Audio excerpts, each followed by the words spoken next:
Report ये कह रही है कि इंजन बिल्कुल ठीक थे। तो आपकी इन्वेस्टिगेशन क्या कहती है अभी तक, जो रिपोर्ट का नहीं नहीं, एनालिसिस देखिए आपने यहाँ पर किया? इंजन्स बिल्कुल, हाँ इंजन्स बिल्कुल ठीक थे, there is no doubt in that, but power loss हुआ। देखिए ऐसा है, we have to understand two things. एक है कि इंजन में कोई प्रॉब्लम है, दूसरा है कि इंजन का पावर कम हुआ। अब ये दोनों चीजें जो हैं ये विरोधाभासी हैं। अगर इंजन में सब कुछ ठीक था तो इंजन में पावर कम नहीं होना चाहिए था। जी देन द बिल्कुल। Aircraft should have been absolutely normal take off पे होना चाहिए था। परंतु यदि इंजन में पावर कम हुआ है और वो एफडीआर ने रिकॉर्ड किया है, तो अब उसके क्या कारण है ये डेफिनेटली देखने पड़ेंगे। इंजन बिल्कुल ठीक है, नो प्रॉब्लम्स, लेकिन इंजन में पावर कम हुआ है। अब इंजन में पावर क्यों कम हुआ है ये समझने वाली बात है।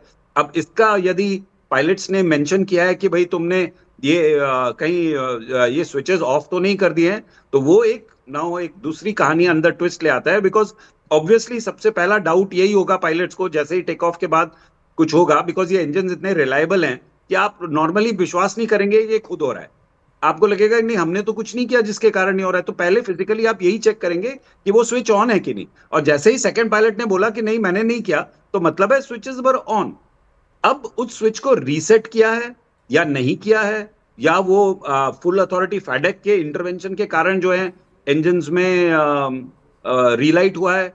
अब जब फैडेक इंजन रीलाइट कर सकता है, तो जी डेफिनेटली सॉफ्टवेयर ग्लिच अगर हो तो वो इंजन का पावर कम भी कर सकता है। ये सब मतलब अब ये सब सॉफ्टवेयर पे डिपेंडेंट है। तो आई एम श्योर कि जब आगे इन्वेस्टिगेशन होगा तो ये पूरा चेक किया जाएगा कि भाई फिजिकल एक्शंस क्या हो सकते थे कॉकपिट में, और उसके साथ साथ जो फैडेक के एक्शंस हैं वो सॉफ्टवेयर एज पर जो प्रोसेस है, एज पर प्रोसीजर, वो करेक्ट था कि नहीं, वो एक्शंस करेक्ट थे कि नहीं।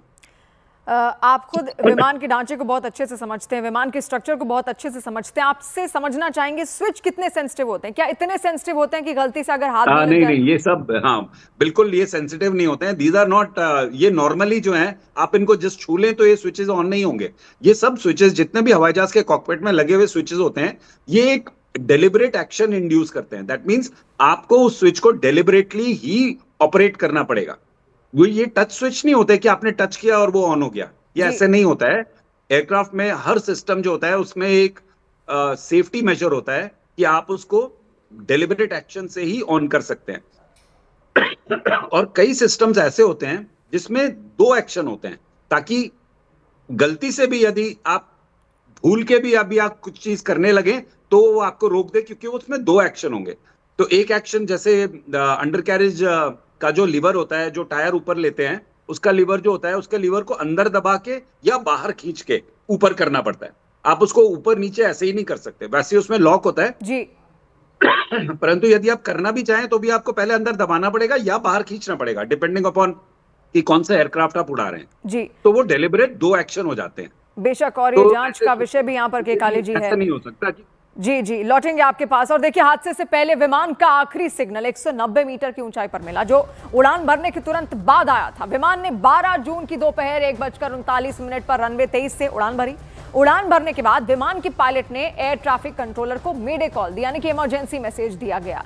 लेकिन इसके बाद कोई जवाब नहीं मिला, और उसके बाद से ही यह अनुमान लगाया जा रहा है कि संपर्क यहां पर कट गया। पूरी ये इन्वेस्टिगेशन इसको लेकर ही चल रही है कि आखिर कहां पर कुछ यहां पर जो फॉल्ट थी, कहां पर वो रह गई थी, हवा में आखिर क्या हुआ, और जो 190 मीटर की ऊंचाई थी वहां पर क्या हुआ होगा, जिसके बाद ये प्लेन क्रैश यहां पर हो जाता है।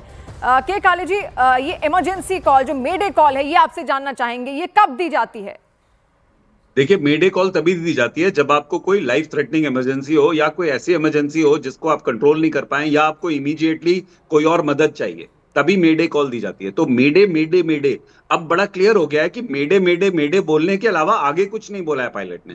पहले आ रहा था कि पायलट ने बोला है इंजन नहीं है, पावर कम हो गया, ये सब वो सब, वो अब कुछ नहीं है। देखिए, उन्होंने केवल ये कहा है कि मेडे मेडे मेडे, यही कॉल थी। यानी कि वो कुछ बताना चाहते थे, परंतु उनकी कॉल वो पूरी ही नहीं हुई है। ठीक है ना, वो कॉल जी में केवल उन्होंने मेडे मेडे मेडे बोला है, और एटीसी ने रिस्पॉन्ड किया है कि कॉल साइन क्या है। दैट मींस उन्होंने कॉल साइन भी अपना नहीं उसमें ऐड किया है। नॉर्मली अगर कॉल साइन फ्लाइट जैसे फ्लाइट 171 है, उसका कॉल साइन हो सकता है Victor tango alpha November Bravo, जो उनका वो था, तो हम ये मान के चलते हैं। तो उसका कॉल ये होना चाहिए था, mayday mayday mayday Victor tango alpha November bravo, so and so आगे जो भी इमरजेंसी है। परंतु ये कॉल ऐसे नहीं आया है, मेडे के बाद बंद हो गया है as per the prelim report. तो अगर ऐसा है तो फिर देन उसके बाद एटीसी ने पूछा है मेडे कॉल कि के बाद कौन अच्छा ये भी एयरक्राफ्ट जानना चाहेंगे आइडेंटिफिकेशन। के काले जी, मेडे कॉल के बाद किस तरीके की मदद दी जाती है और क्या ऊंचाई इतनी थी कि वो मदद पहुंचाई जा सकती थी विमान तक? नहीं नहीं नहीं, तो ये in this case there was no time Shivani ji, कहाँ है समय, कहाँ है? जब तक आप समझेंगे कि कुछ होना है जी तब तक तो हवाई जहाज ऑलरेडी क्रैश कर गया था। There is no time. ये मदद जो है ये उस समय पहुंचाई जाती है जब आपके पास समय हो। जी कोई समय ही नहीं था।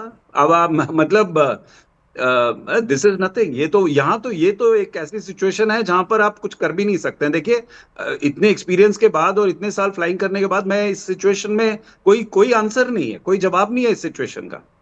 ये एक बहुत ही अनफॉर्चुनेट और दुखद घटना है। इसमें कोई मतलब बहुत ही क्रिटिकल पॉइंट पे इंजन का प्रॉब्लम हुआ है and there is no survival. इसमें कोई बचने का बहुत कोई चांस ही नहीं है। ओनली चांस बचने का यही था, जैसे मैंने कहा था, यदि जगह खाली सामने होती, बिल्डिंग्स नहीं होती, तो एयरक्राफ्ट वुड हैव प्रोबेबली जो है कुछ लोग और बच जाते। क्रैश तो होना ही था, परंतु लोग शायद और बच जाते, यही होता। जी। तो पूरी जांच यहां पर लगातार चल रही है और ग्राफिक्स के जरिए भी हम आपको समझाने की कोशिश कर रहे हैं। इसके अलावा के काले जी भी बहुत गहराई से बता रहे हैं कि एक डिटेल जानकारी उनकी ओर से भी यहां पर दी जा रही है। अभी ग्राफिक्स आप यहां पर देखिए कि आखिर अहमदाबाद में ये प्लेन क्रैश हुआ कैसे। देखिए ब्लैक बॉक्स के अलावा तमाम चीजें यहां पर मिली हैं, लेकिन उसके अलावा इन्वेस्टिगेशन तो चल रही है। और ऊंचाई देखिए 625 मीटर के किलोमीटर फीट के आसपास की यहां पर ये ऊंचाई यहां बताई जा रही है। पूरा हादसा कैसे हुआ आप समझिए, 32 सेकंड की कहानी थी और उसी में सब कुछ यहां पर हो जाता है। रनवे 23 से यहां पर विमान उड़ान भरता है और उसके बाद विमान जैसे ही आगे आता है 32 सेकंड में कुछ ऐसा होता है जिसके बाद इंजन में जो बातचीत यहां पर निकलकर सामने आई है कॉकपिट से पायलट्स के बीच में, क्योंकि एक पायलट को ऐसा लगता है कि कुछ ना कुछ यहां पर गड़बड़ी है, हलचल वहां पर मचती हुई दिखती है। उनकी बातचीत में भी ये साफ जाहिर हो रहा है। तब वो पायलट दूसरे पायलट से पूछते हैं कि क्या आपने इंजन बंद किया। उसके बाद जो दूसरा पायलट था उनकी ओर से कहा जाता है कि नहीं, उन्होंने ऐसा नहीं किया है। के काले जी, तो अब किस तरीके से अब आगे की इन्वेस्टिगेशन यहां पर हो, क्योंकि ये तो शुरुआती और प्रिलिमिनरी रिपोर्ट हम सबके सामने यहां पर है, आगे अब इन्वेस्टिगेशन कैसे एआईबी करेगा? देखिए शिवानी जी, अब जो है इंजन्स भी रिट्रीव हो गए हैं। एआईबी ने क्लियरली बता दिया है कि इंजन्स और जितना भी फिजिकल एविडेंस मिला है वो सारा का सारा सेव कर लिया है। तो अब इंजन्स वगैरह का जो है जांच होगी, स्पेसिफिकली इंजन्स की, इसलिए बिकॉज प्रीलिम रिपोर्ट से ये क्लियर हो गया है कि there is a problem which happen due to engines. तो अब हम इंजन्स पे फोकस करेंगे और इंजन्स किस सीक्वेंस में या किस सिचुएशन में जो है पावर लूज कर सकते हैं। ये जितनी भी सिचुएशंस हैं as per the designer, as per the manufacturer, जितनी भी कंडीशंस हैं और as per experience of various air crew pilots वगैरह, जो भी जितना भी एक्सपीरियंस अवेलेबल है इस दुनिया में इस पर्टिकुलर हवाई जहाज के ऊपर, उस एक्सपीरियंस को लेके ये बात की जाएगी, ये समझने की कोशिश की जाएगी कि इंजन में प्रॉब्लम क्यों हो सकती है, क्या क्या सोर्सेज हो सकते हैं, क्यों हो सकती है। और जब ये पता चल जाएगा तो वो पूरी की पूरी जो सीक्वेंस है वो लिस्ट करके एक एक करके हर को एलिमिनेट किया जाएगा। एलिमिनेशन का मतलब है बेसिकली, यदि आप किसी चीज के 4 कारण हो सकते हैं, आप चारों को लिस्ट करिए, फिर चारों को आप मैच करिए सीक्वेंस में कि जो हुआ है वो किस कारण से हो सकता है। तब पहला, दूसरा, तीसरा, उसको हम बोलते हैं प्रोसेस बाय एलिमिनेशन। तो ये जो है सिलेक्शन प्रोसेस बाय एलिमिनेशन है। तो एक एक करके आप एलिमिनेट करेंगे तो आप शायद किसी अच्छे रीजन पे आ जाएं। और साथ में यदि आप एफडीआर का एनालिसिस डीपली करेंगे तो कई बारी एफडीआर में भी कई क्लूज होते हैं। ऐसे कई चीजें होती हैं जो छुपी हुई होती हैं, परंतु जो इंजीनियर्स इन्वॉल्व हैं इसके कंस्ट्रक्शन में, डिजाइनिंग में, वो इन चीजों को समझ सकते हैं। तो बोइंग एज इट इज इस पूरे इन्वेस्टिगेशन में इन्वॉल्व है। एनटीएसबी जो है यूएस की जी और एफएए, वो दोनों इस इन्वेस्टिगेशन को बहुत केयरफुली देख रहे हैं, क्योंकि ये बहुत बड़ा हादसा है, इसमें बारीकी कोई से शक हर नहीं है। चीज यहाँ पर तहकीकात उसकी की जा रही है।